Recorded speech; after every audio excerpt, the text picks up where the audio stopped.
12절부터 25절까지 읽도록 같이 읽겠습니다. 시작. 예수께서 요한이 잡혔음을 들으시고 갈릴리로 물러가셨다가 나사렛을 떠나 수불론과 납달리 지경 해변에 있는 가버나움에 가서 사시니 이는 선지자 이사야를 통하여 하신 말씀을 이루려 하심이라. 일러스되 수불론 땅과 납달리 땅과 요단강 저편 해변길과 이방의 갈릴리여, 흑암에 앉은 백성이 큰 빛을 보았고 사망의 땅과 그들에 앉은 자들에게 빛이 비쳤도다 하였느니라. 이때부터 예수께서 비로소 전파하여 이르시되 회개하라, 천국이 가까이 왔느니라 하시더라. 갈릴리 해변에 다니시다가 두 형제 곧 베드로라 하는 시몬과 그 형제 안드레가 바다에 그물 던지는 것을 보시니 그들은 어부라. 말씀하시되 나를 따라오라, 내가 너희를 사람을 낚는 어부가 되게 하리라 하시니 그들이 곧 그물을 버려두고 예수를 따르니라. 거기서 더 가시다가 다른 두 형제 곧 세베대의 아들 야고보와 그의 형제 요한이 그의 아버지 세베대와 함께 배에서 그물 깁는 것을 보시고 부르시니 그들이 곧 배와 아버지를 버려두고 예수를 따르니라.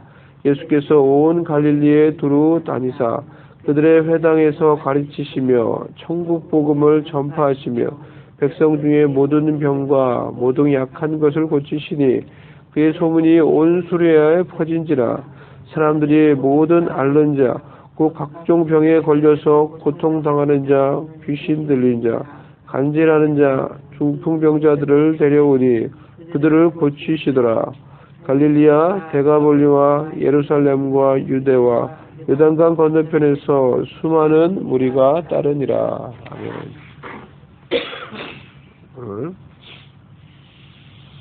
천국복음 제목으로 오늘 세 가지를 잠시 살펴보도록 하겠습니다. 예수님이 이 땅에 오셔서 하신 일이 하나님 나라를 전파하는 것이었습니다. 오늘 본문에도 그것이 잘 나와 있죠.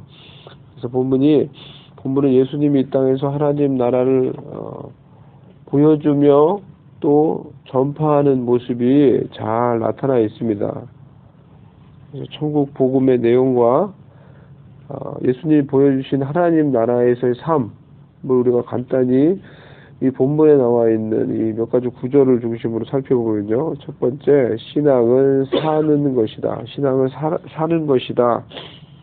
그래, 이렇게 이것을 생각을 해볼 필요가 있습니다. 13절 말씀 보면은 나사렛을 떠나 스불론과 납달리 지경 해변에 있는 가버나움에 사시니 이렇게 표현했어요. 그래서 이 사시니라는 말이 이렇게 이 말이 눈에 이제 딱 들어왔는데요. 예수님께서 그러니까 그 지역에 가셔서 이제 사셨다라고 이렇게 말을 하고 있어요. 살았다는 거예요. 리빙 했다는 거예요.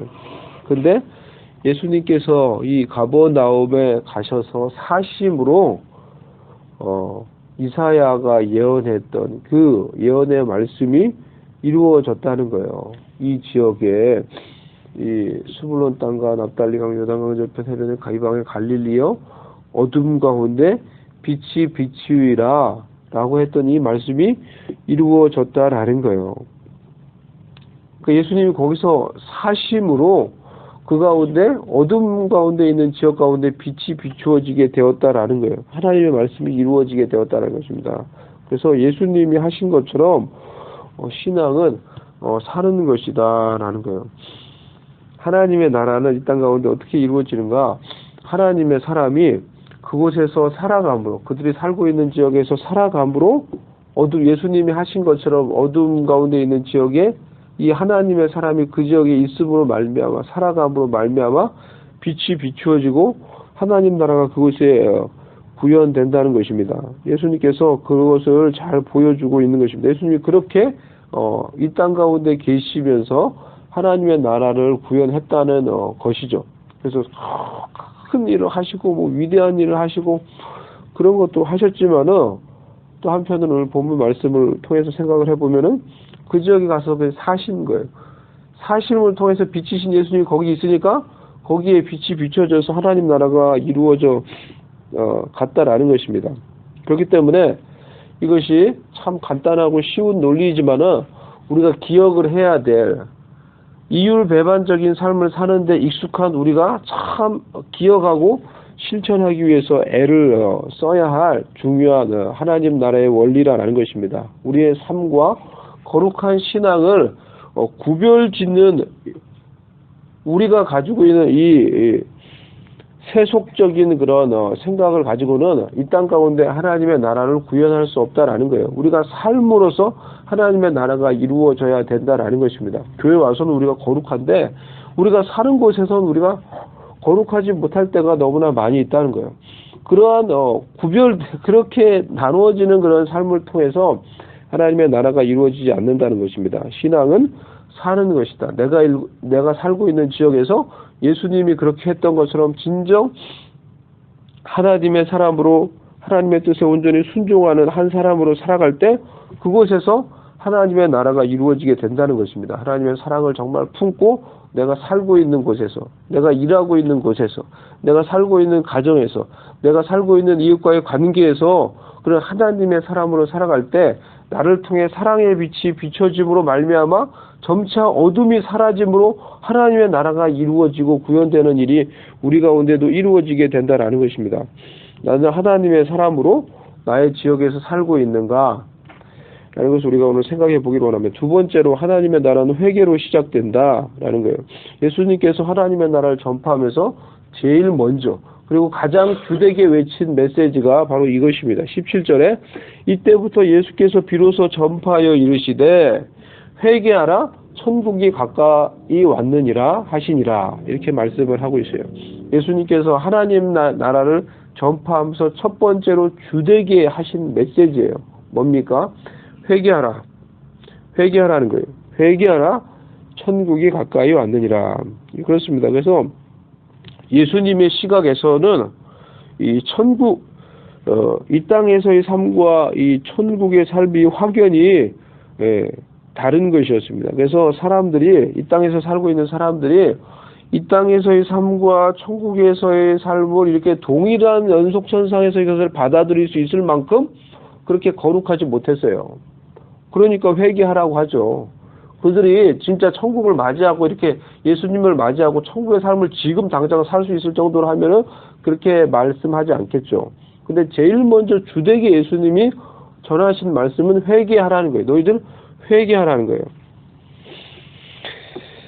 그래서 그 땅에 살고 있던 사람들은 천국을 맞이할 준비가 되어 있지 않았던 것입니다. 천국의 삶을 살 준비가 안 된 자들이었습니다. 적어도 예수님의 시각에서 이 땅에 사는 모든 사람들은 그런 회개가 필요한 사람들이었습니다. 우리가 이 땅에서의 이 하나님 나라를 우리가 이 땅에서 하나님 나라를 이제 구현해야 된다. 이런 말을 많이 하고, 죄만은 이 세상은 내 집 아니네. 내 집은 저 천국에 있네. 그게 다가 아니고 이 땅에서 천국을 이루어야 된다. 이런 말을 많이 하다 보니까 그 말이 맞는데요. 어떤 이상한 결과가 생기냐고 하면요. 그렇게 많이 이 땅에서의 하나님 나라를 구현하다가 보니까 이 땅에서의 삶에 대한 회개의 필요성이 점점 퇴색되어져 간다고 느껴지는 것은 왜 그런 것일까요? 이 땅에서 우리가 하나님 나라를 이루어야 된다 자꾸 얘기하다 보니까 여러분 회개의 중요성을 점점 잃어버리는 것이 아닌가 그런 생각이 듭니다. 예수님께서 첫 번째 전한 메시지는 근데 회개하라는 거예요. 회개.